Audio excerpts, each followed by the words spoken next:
नमस्ते। श्री परमज्योति भगवती भगवान का चमत्कार।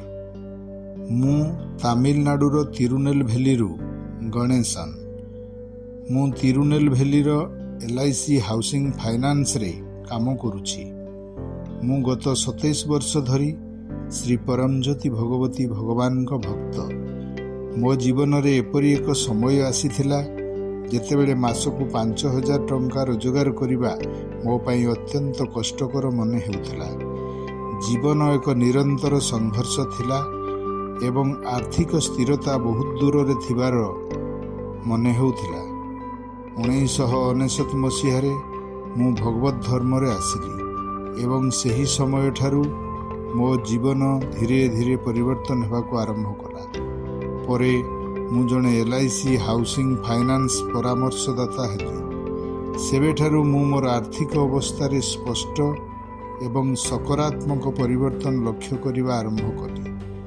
प्रत्येक होम एवं दर्शन रे निरंतर भाव रे योगदान करिबा परे एवं एही आध्यात्मिक पथ सहित जड़ित रहिबा द्वारा मोर जीवन स्थिर भाव रे ऊपर को उठिबाकू लागिला।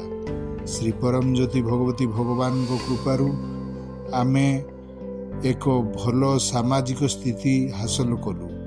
आज 8 जन लोक मो अधीन रे काम करुछंती एवं मु कृतज्ञ जे मु केवल मो परिवार को नुहे बरं अन्य मानक पाई मध्य सहायता करि पारुछि। जीवनर एही पर्याय को मते उठाइबा पाई मु श्री परमज्योति भगवती भगवान को आंतरिक भाव रे धन्यवाद जणाउछि। धर्म रे प्रवेश करिबा पूर्वरु मु केवल साइकेल रे जीवा आसिबा करुथिली एवं एक भड़ा घरे रहुथिली, किंतु श्री परमज्योति भगवती भगवान को अपार कृपारू मु वर्तमान 2टी कार एवं 2टी शो गृहर आशीर्वाद पाइछि। सबुठारु बड़ आशीर्वाद हेउछि मो झियो आज जणे प्रतिष्ठित डाक्तर होई पारिछि। मो जीवनर यह एक जीवंत चमत्कार परि अनुभव हुए।